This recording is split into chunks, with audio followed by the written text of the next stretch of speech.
ഒരു 15,000 രൂപയ്ക്കുള്ള വഴി പറഞ്ഞു ആടാ. അല്ലയാ ഞാൻ അതുകൊണ്ടാണ് പറഞ്ഞത്. ഞാൻ പറഞ്ഞത് നീ ഒന്ന് മനസ്സിലാക്ക്. ഇതിപ്പോൾ വീട്ടിൽ സ്വർണം വെച്ചിട്ട് നാട്ടിൽ തന്നെ നടക്കുന്ന അവസ്ഥയല്ലേ അല്ലേ? നീ ഒന്ന് ആലോചിക്ക്. നൈസ് കേസാണ്. നീ ഇതുവരെ കാര്യം എന്നാന്ന് പറഞ്ഞില്ലല്ലോ. കാര്യം എന്നാന്ന് ചോദിച്ചാൽ നിന്റെ കെട്ടിയോളല്ലേ അവിടുത്തെ സംഘത്തിലെ സെക്രട്ടറി പ്രസിഡന്റോ കണ്ടല്ലേ? പ്രസിഡന്റ് സംഘത്തിൽ എന്തുമാത്രം പൈസ വരുന്നതെന്നറിയോ?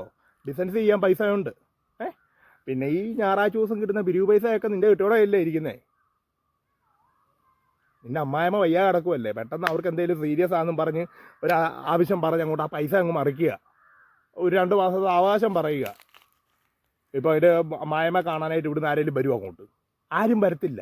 അതൊരു ഐഡിയ അല്ലേ? ഇതൊക്കെ ഉള്ളു വഴി. നിനക്കറിയാവോ, എനിക്കാണ് ടാറിങ് റോഡെ ഇറങ്ങി നടക്കാൻ കൊതിയ. 1 മാസമായി ഞാൻ ടാറിങ് റോഡെ വീട്ടിലോട്ട് പോയിട്ട്. അതെന്നാ പറ്റി? കടം കൊടുക്കാനുള്ള ആൾക്കാരുണ്ട് വഴിക്ക്. അതുകൊണ്ട് ഞാൻ ഈ തോട്ടത്തിൽ കൂടെ കയറി പോകുന്നേ. കുര്യാച്ചൻ ചേട്ടൻ ഇങ്ങനെ ഏക്കർ കണക്കിന് മേടിച്ചിട്ടേക്കുമല്ലേ നമ്മളെപ്പോൾ ഉള്ളവർ കുളിച്ചും പാത്തും പോകാനായിട്ട്. എത്ര പേർക്ക് പൈസ കൊടുക്കാനുണ്ടെന്ന് അറിയാവോ? നമ്മൾ പിന്നെ മേടിക്കുന്നവർക്കൊക്കെ കറക്റ്റ് സമയത്ത് തിരിച്ചു കൊടുക്കുന്നതുകൊണ്ടേ ആരോട് പോയി ചോദിച്ചാലും തരും. കോപ്പ് തരും.